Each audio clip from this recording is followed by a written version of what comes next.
월요일부터 우리 담임 목사님과 우리 교구 목사님들, 그리고 교구 전도사님들, 그리고 행정 목사님, 청년 목사님이 기도해 주신 것처럼 신년 목회 계획 중에 있습니다. 아침부터 저녁 늦은 시간까지 한 해를 돌아보면서 또한 내년을 계획하면서 기도하고 회의하고 사람을 세우기 위해 연락하면서 가장 중요한 시간을 보내고 있습니다.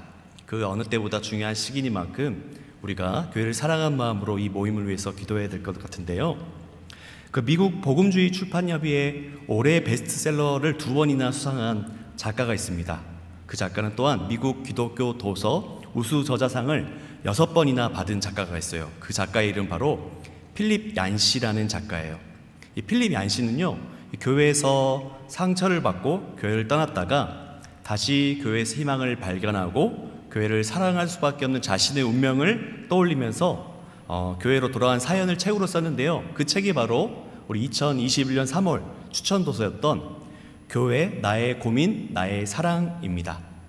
다시 한번 책 제목을 읽어드릴게요. 교회 나의 고민 나의 사랑. 전 이 책 제목을 처음 들었을 때 너무나 공감이 되더라고요. 교회를 떠올리면 너무나 좋고 또 한편으로는 좀 고민이 되는 여러 가지 상황 가운데 있는데, 여러분은 교회 하면 어떤 생각이 떠오르시나요? 사도 바울은 사도행전 20장 28절에서 이 교회를 가리켜 이렇게 말했습니다. 하나님이 자기 피로 사신 교회.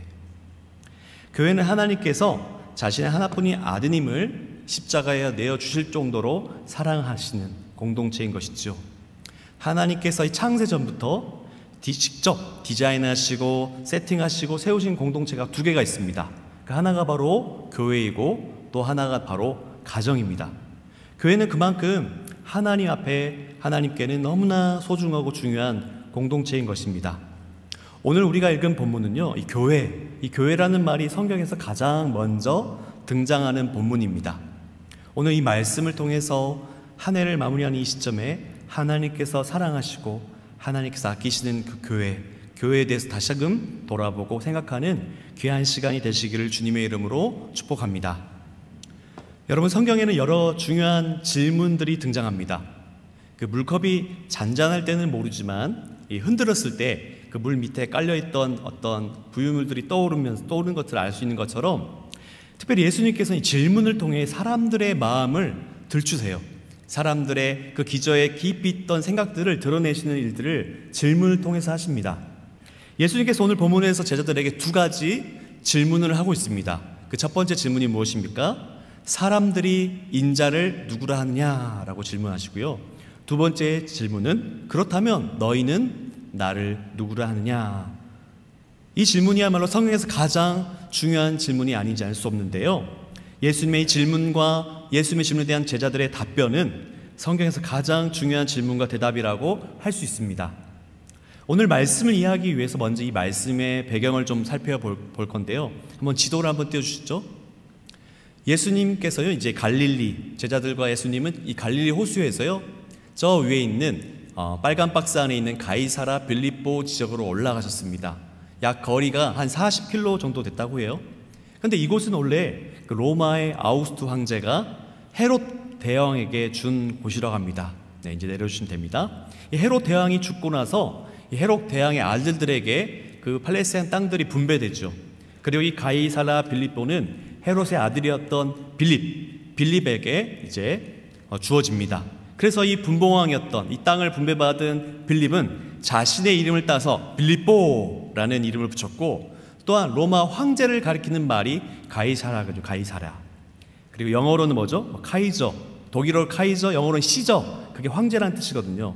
그러니까 이 도시의 이름을 바꿨어요. 자신의 이름을 따서 빌립보라는 이름을 붙였고, 로마 황제를 가리키는 가이사라라는 말을 붙여가지고 가이사라 빌립보라는 지명으로 이 지역을 이름을 바꿨습니다.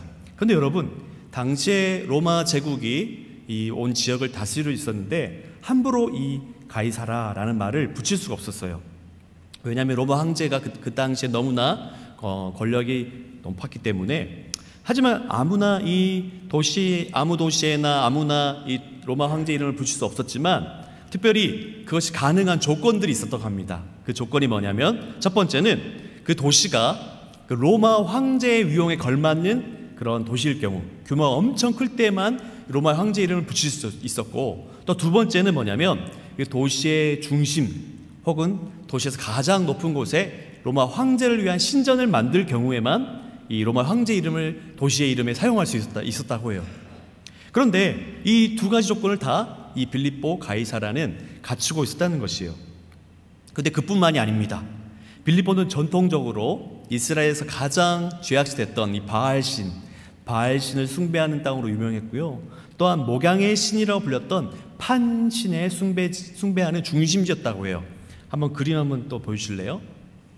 여기가 바로 이제 그 가이사 빌립보의 한 지역인데, 여러분 제가 누차 얘기하지만 제가 이스라엘 갔다 온 사람이잖아요.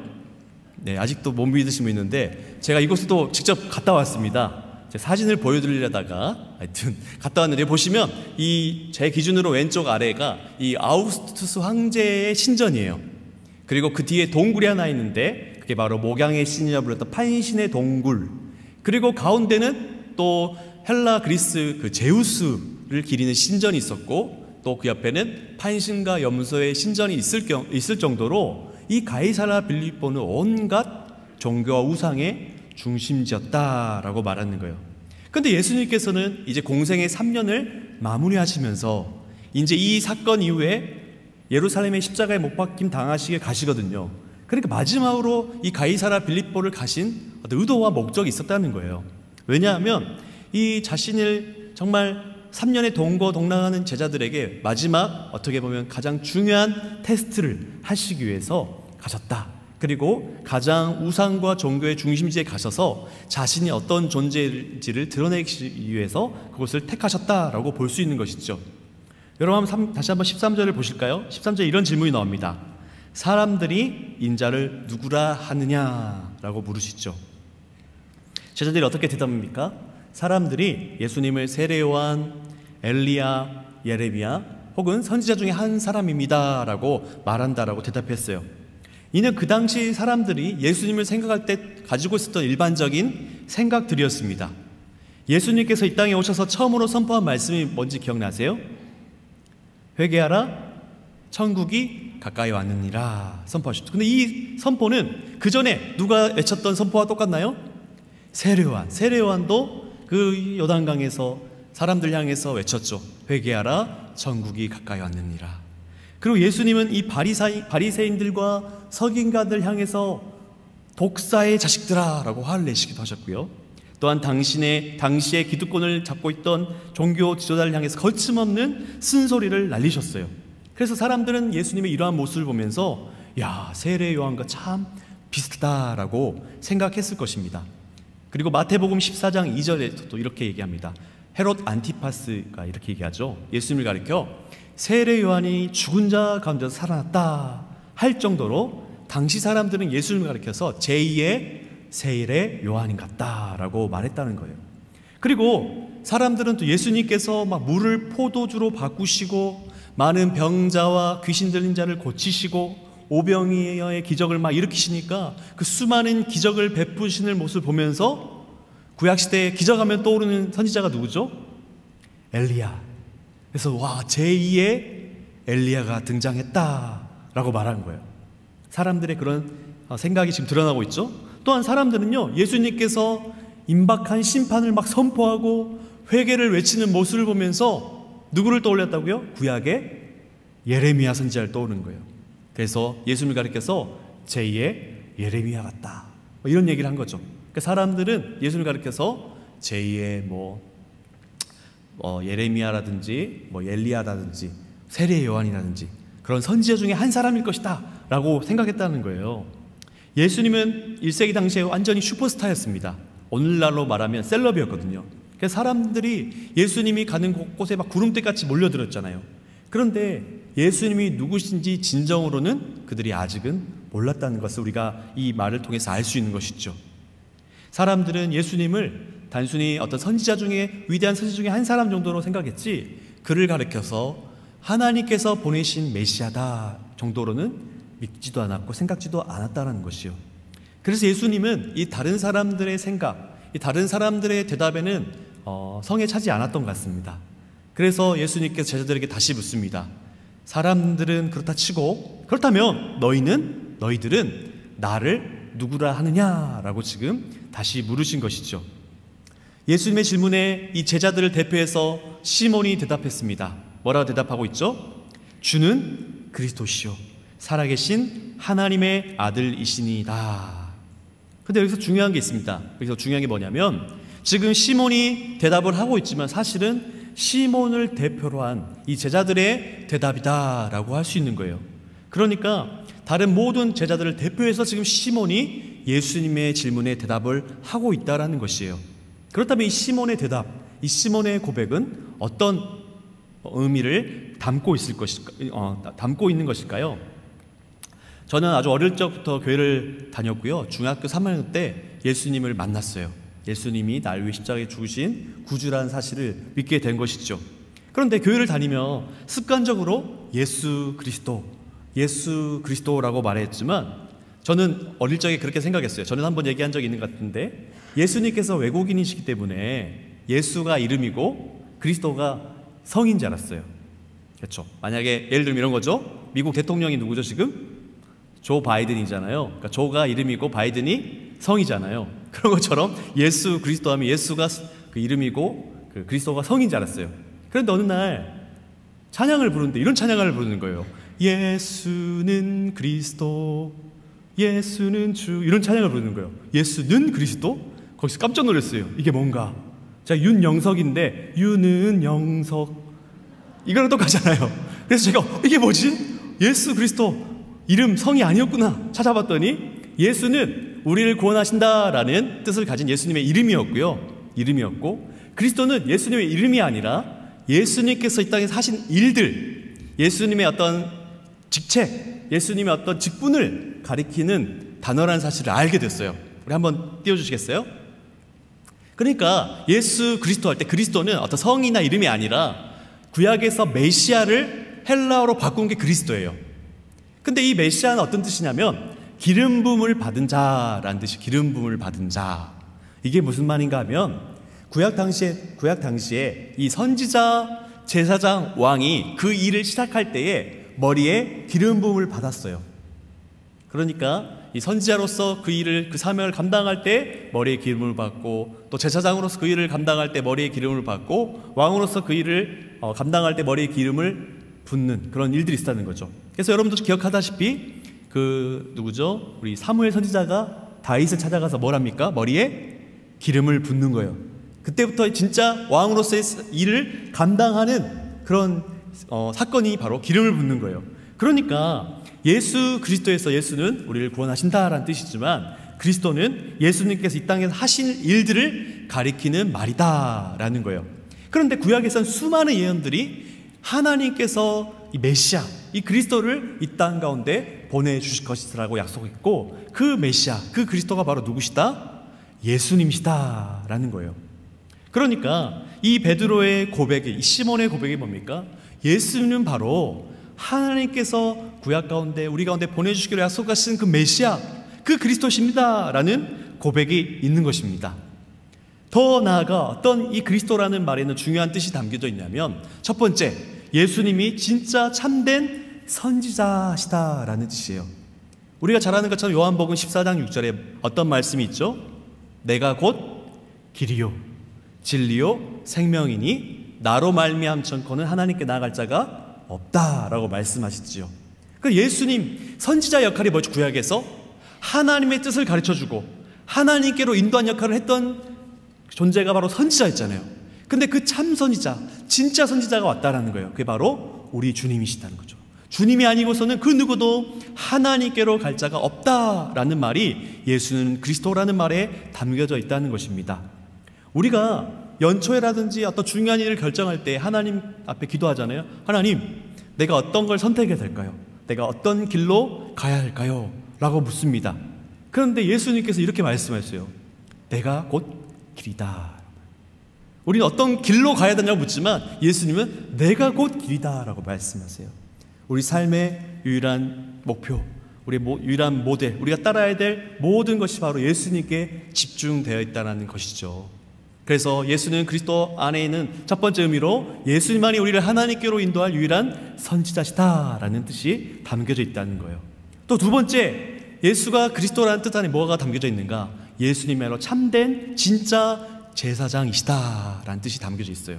우리 마가복음 10장 45절을 한 목소리로 읽겠습니다. 시작. 인자가 온 것은 섬김을 받으려 함이 아니라 도리어 섬기려 하고 자기 목숨을 많은 사람의 대속물로 주려 함이니라. 아멘. 여러분, 구약의 제사장 역할이 무엇이죠? 거룩하신 하나님과 죄지은 인간 사이를 화목케 하는 그런 직책을 감당했던 것이 바로 제사장이지 않습니까? 그런데 히브리서에서는 계속적으로 인간 제사장도 결국 죄인이다, 사람일 뿐이다 라고 말하면서 죄 없으신 제사장이신 예수께서 오심으로 자신이 친히 제물이 되셔서 거룩하신 하나님과 우리 사이를 화목하게 하셨다라고 말씀하세요. 그러니까 구약의 제사장은 자신도 죄인이었기 때문에 자신의 죄를 위해서 다른 동물을 제물로 바쳐야 됐잖아요. 그런데 예수님은 죄가 없으신 데다가 자신이 되려 제물이 되셔서 우리의 죄를 위해서 십자가에 대속물로 내어주신 분이시다. 그 결과로 하나님과 우리 사이가 화목하게 되었다라고 성경은 말해요. 그러니까 예수는 그리스도십니다 라는 고백 안에 뭐가 있습니까? 예수님이야말로 우리 모든 죄를 없이 하시는 진짜 제사장이십니다. 예수님이야말로 우리와 하나님 사이를 화목하게 할 수 있는 유일하신 진짜 제사장이십니다 라는 뜻이 담겨져 있다는 거예요. 그리고 마지막, 예수는 그리스도라는 의미는 뭐냐? 예수님이야말로 우리와 모든 만물의 진짜 왕이시다 라는 고백이 그 안에 다 담겨져 있는 것입니다. 여러분, 이 그리스도 안에는 엄청난 뜻이 담겨져 있죠. 엄청난 고백인 줄 우리가 오늘 알았습니다. 그래서 예수 그리스도 할 때 단순히 예수님을 부르는 호칭 정도가 아니라 이 안에는 정말 깊은 신앙의 고백이 담겨져 있다는 사실을 꼭 기억하시기를 주님의 이름으로 축복합니다. 아멘. 또 그래서 정리하면 이런 거죠. 예수님이야말로 우리를 하나님께로 인도할 유일한 선지자시며 우리 모든 죄를 다 없이 하시는 참 대제사장이시며 우리의 영원하신 왕이시다 라는 고백이 바로 예수는 그리스도 안에 담겨져 있는 것입니다. 또 이어서 시몬이 어떤 고백을 했습니까? 주는 그리스도시요 그 다음에 살아계신 하나님의 아들이십니다 라고 고백했어요. 이 고백은 상당히 의미 있는 고백입니다. 하나님의 아들입니다 앞에 뭐라고 얘기했다고요? 살아계신 하나님의 아들이십니다 라고 고백했어요. 이 고백이 지금 선포되고 있는 장소가 어디랬습니까? 바로 이 아우구스투스 신전, 판신의 동굴, 제우스 신전이 있는 그 가이사라 빌립보에서 저들이 믿는 신들은 죽은 신이지만 당신이야말로 진짜 살아계신 하나님의 아들이십니다 라는 고백을 지금 하고 있는 거예요. 그런데 여기서 또 한 가지 중요한 것이 뭐냐? 하나님의 아들이라는 고백이에요. 하나님의 아들.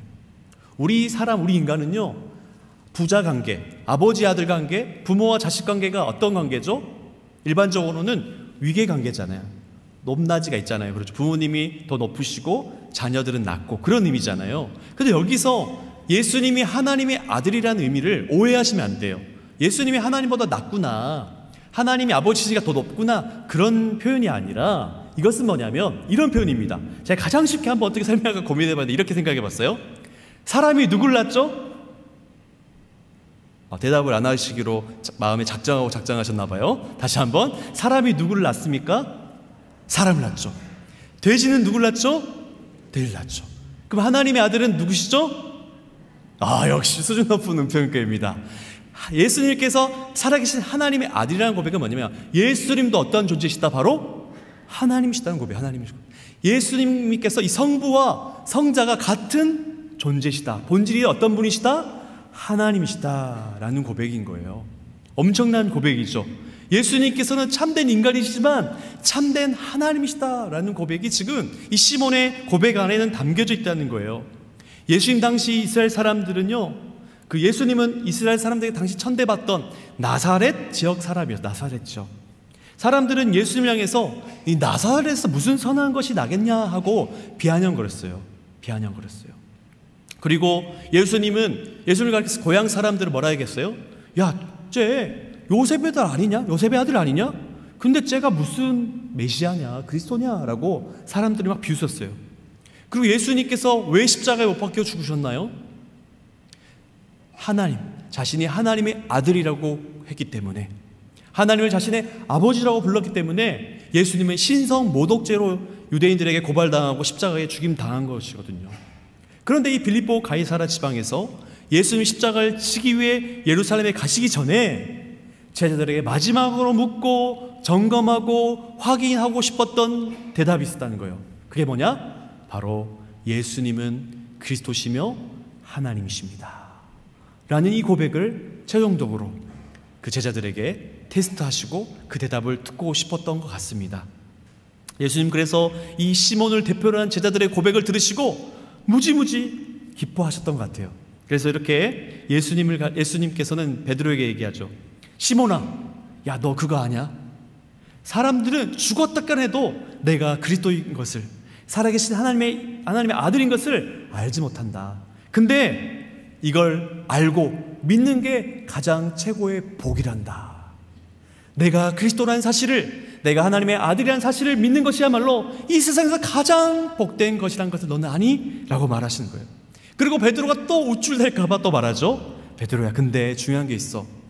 이것을 내게 알게 하신 것은 너의 지혜나 너의 혈육이 아니라 하늘 아버지께서 너에게 알게 하신 거야 라고 지금 말씀하시는 거예요. 사람들은 예수님을 가리켜 제2의 어떤 엘리야다, 제2의 예레미야다, 제2의 세례 요한이다, 선지자 중에 한 사람일 뿐이다라고 얘기했지만 예수님이 정말 듣기 원하셨던 대답은 예수님이 바로 그리스도시며 살아계신 하나님의 아들이시다는 고백이었어요. 그런데 이것을 알게 하시는 분이 바로 누구라고요? 우리 인간의 지식이나 인간의 경험으로는 결코 알 수 없는데 하나님 아버지만이 예수님이 그리스도시고 살아계신 하나님의 아들이라는 사실을 믿게 하신다는 거예요.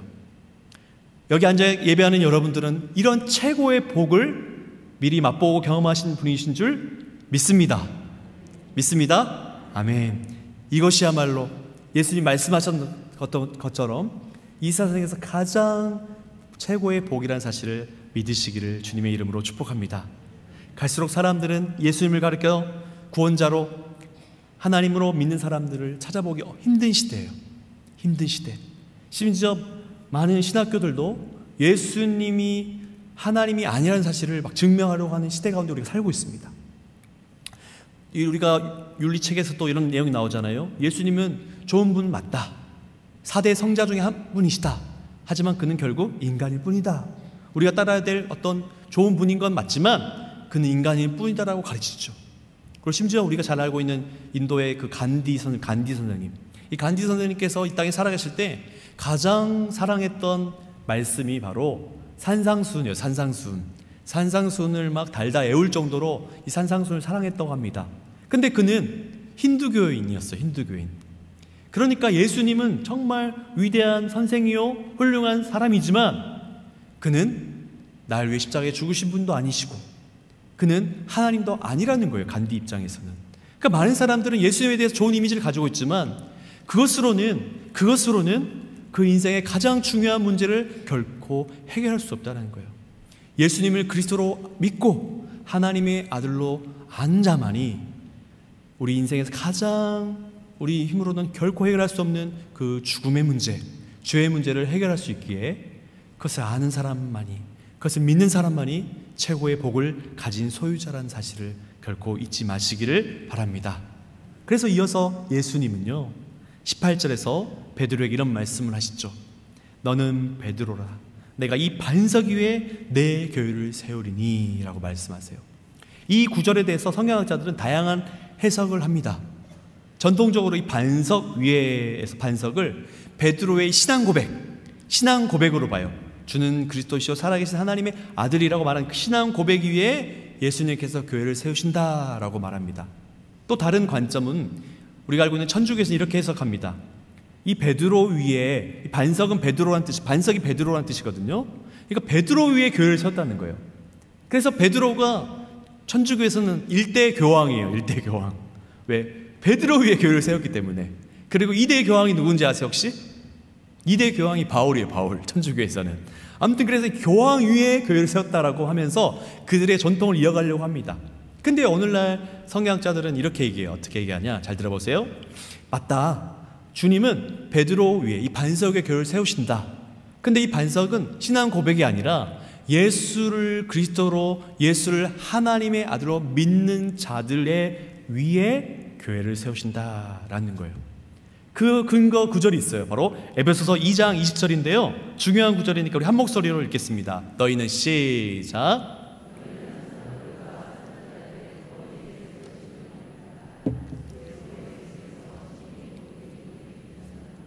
아멘. 여기서도 그렇게 말하고 있죠. 교회가 어디 세워졌나? 사도들과 선지자들 터 위에 세워졌다라고 말해요.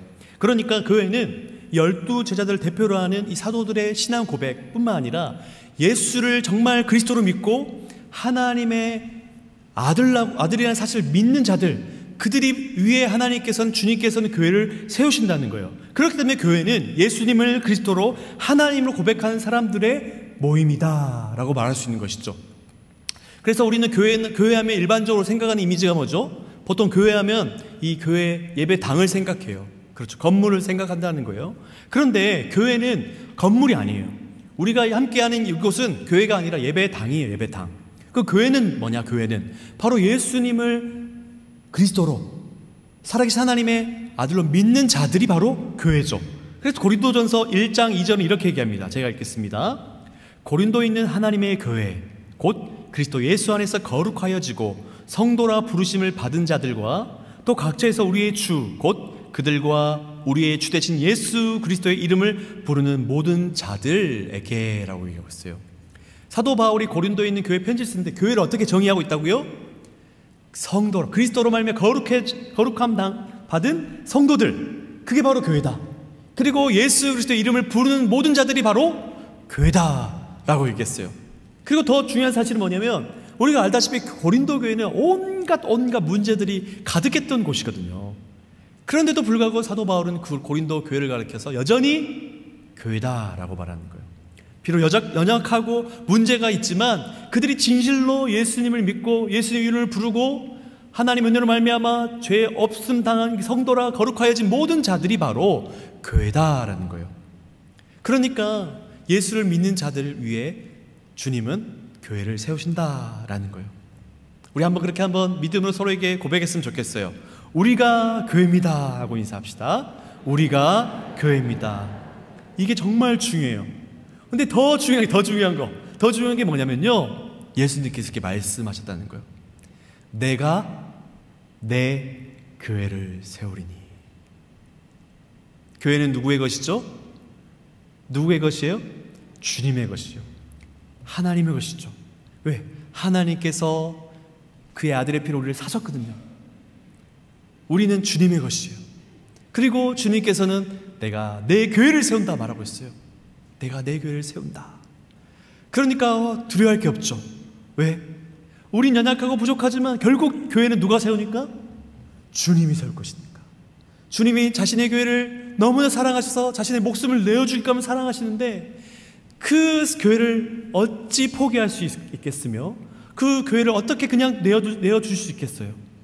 내가 내 교회를 세우시니 이것만큼 우리에게 가장 큰 소망이 없는 줄 믿으시기 바랍니다. 아멘. 여러분, 마지막으로 18절을 보실까요? 예수님이 이렇게 말씀하세요. 음부의 권세가 이기지 못하리라. 음부의 권세. 근데 여러분 가운데 권세 위에 어떤 이렇게 표시가 되어 있는 분들도 있을 거예요. 그래서 어떤 성경은 그것을 가리켜서 대문이다라고 이제 번역해 놓은 성경도 있을 거예요. 그래서 이 음부의 문들을 할 때 문들은 게이트를 가리켜요. 복수를 가리켜거든요. 문들. 그러니까 여기서 음부의 권세는 직역하면 음부의 문들이 이기지 못하리라 라고 번역할 수 있어요. 이게 무슨 말인가? 좀 더 얘기해 보겠습니다. 그런데 여기서 보시면 우리말을 보면 마치 음부의 문들, 그 음부의 권세가 교회를 공격해 오는데 그 음부의 문들이 교회를 이기지 못할 것이다 라는 어떤 뉘앙스가 느껴지죠. 그러니까 어떤 음부라는 권세가 교회를 막 공격해 오는데 공격해 오지만 우리를 이기지 못할 것이다 라는 생각이 들 수 있어요. 그런데 이 본문을 우리 합신의 조병수 교수님 혹시 아세요? 저희 교회 여러 차례 오셨는데 합신의 신학학 교수님이신 우리 조병수 교수님 이렇게 번역해야 한다고 말했어요. 뭐냐면 음부의 문들이 교회를 당하지 못할 것이다. 음부의 문들이 교회를 당하지 못할 것이다 라고 번역해야 맞다라고 얘기했어요. 이게 뭐냐면 음부의 문들이 예수님의 교회보다 힘이 세지 못할 것이다. 그리고 음부의 문들이 예수님의 교회를 당하지 못한다라는 것이에요. 그러니까 한글 성경은 마치 음부의 권세, 음부의 문들이 교회를 공격해오는 것처럼 느껴지지만 이 원문은 뭐라고요? 교회가 오히려 음부의 문들을 공격한다는 거예요. 그 공격을 막아내지 못한다는 거예요. 음부의 문들이. 그런데 음부는 성경에서 뭘 가르치냐면 악한 존재들이 자리하는 곳이 바로 음부라고 얘기한다는 거예요. 근데 더 나아가 봅시다. 19절도 한번 우리 한 목소리 읽어봅시다. 시작. 내가 천국 열쇠를 내게 주리니 내가 땅에서 무엇이든지 매면 하늘에서도 매일 것이요 내가 땅에서 무엇이든지 풀면 하늘에서도 풀리리라. 이게 뭐냐면 교회는 이 사탄의 나라라고 불리는 음부의 공격을 막아내는, 수동적으로 수비하는 공동체가 아니라는 거예요. 교회는 사탄의 나라를 공격하는 공동체인데 어떻게 공격하냐? 천국의 열쇠로 그 문들을 여는 거예요. 음부의 문들이라 그랬잖아요. 저 혼자 흥분한 거 아니죠? 음부의 문들이 있어. 그 사탄의 어떤 나라가 있어요. 음부라는. 근데 문들이 여러 개 있대, 문들이. 근데 천국 열쇠를 가지고 교회가 그 문들을 막 제끼는 거예요. 교회가 열면 다 열리는 거죠. 교회가 닫으면 다 닫히는 거예요. 이게 뭐냐면 이 사탄 아래서 죄의 종로를 하고 있는 사람들이 있다는 거예요.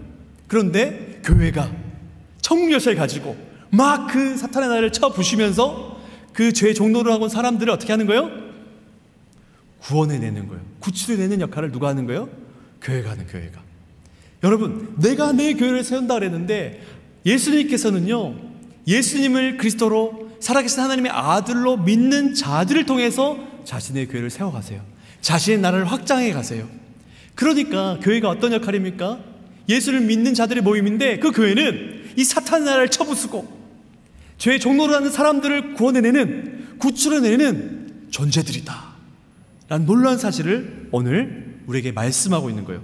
그런데 이 본문을 또 이 천주교에서는 오해합니다. 내가 천국 열쇠를 너에게 준다 그래서 너는 누구를 가리키냐? 베드로를 가리킨다. 교황인 베드로에게 천국 열쇠를 줬다 라고 막 해가지고 천국 열쇠를 우리 모든 신자들에게 준 게 아니라 특정한 교황 같은 사람에게만 줬다라고 막 얘기해요. 좀 이상하죠? 그런데 여러분, 중요한 이 구절이 있어요. 마태복음 18장 18절 한번 띄워주시면 제가 읽겠습니다. 진실로 너에게 이르노니 무엇인지 너희가 땅에서 매면 하늘에서도 매일 것이요 무엇이든지 땅에서 풀면 하늘에서도 풀리리라. 여기서 누가요? 너희가. 그러니까 이 천주교는 이 구절을 말 안 하는 거예요. 베드로 한 사람에게, 어떤 교황에게만 천국 열쇠 준 게 아니라 예수를 믿는 제자들, 너희에게 준 거예요. 뭘요? 천국 열쇠를. 그러니까 예수를 그리스도로 살아계신 하나님의 믿는 우리 모두에게 뭐가 주어지는 거예요? 천국 열쇠가 주어지는 거예요. 우리가 믿음으로 이제 이 사탄의 나라 가운데 있는 모든 자들을 믿음으로 구원해내는 그런 구원의 방주 역할을 하는 공동체가 바로 우리다, 교회다라는 사실을 우리에게 말씀해주고 있습니다. 이 말씀을 좀 정리하겠습니다. 사랑하는 여러분, 교회는 예수님을 정말 선지자로, 제사장으로, 왕으로 믿는, 그리고 하나님의 아들로 믿는 공동체입니다. 어떤 교회는요, 이 사탄의 나라를 공격해서 아직도 죄의 종로라는 사람들을 구원해내는 놀라운 공동체예요. 그런데 그 교회를 누가 세우신다고요? 내가 내 교회를 세운다라고 말씀하고 있어요. 코로나가 시작되고요, 작년 1월에 기독교 윤리 실천 운동에서 한 조사를 했대요. 그 조사 결과가 어떻게 나왔냐면 한국 교회 신뢰도가 100점 만점에 21점이 나왔어요. 21점. 그 코로나가 터지기 전보다 무려 11점이나 떨어졌어요. 11%나. 그런데 놀라운 사실, 더 안타까운 사실이 뭐냐면 그 교회를 다니는 사람들에게는 그 70점이나 70점. 그런데 교회를 안 다니는 사람들은 뭐냐면 한국교회 신뢰도가 9점이나 9점. 100점 만점에 9점. 코로나 이후로. 그리고 작년 12월이죠. 이제 작년 12월에 또 한국 리서치에서 조사를 했는데요. 개신교의 호감 비율이 18%로 나왔어요. 18%. 천주교나 불교에 비해 절반 수준으로 나왔습니다. 그리고 전체적으로 천주교와 불교는 호감 비율이 비호감 비율보다 높아요. 그런데 교회는, 기독교는 비호감 비율이 호감 비율보다 훨씬 높습니다. 그래서 이런 시대, 이 코로나 이후에 한국 교회는 많이 위축될 수밖에 없었고요. 또 성도들의 개인의 위기도 찾아왔지만 특별히 작은 교회들은 너무나 힘든, 마치 교회의 어떤 생존의 고통을 고민해야 되는, 겪고 있는 상황관도 있어요.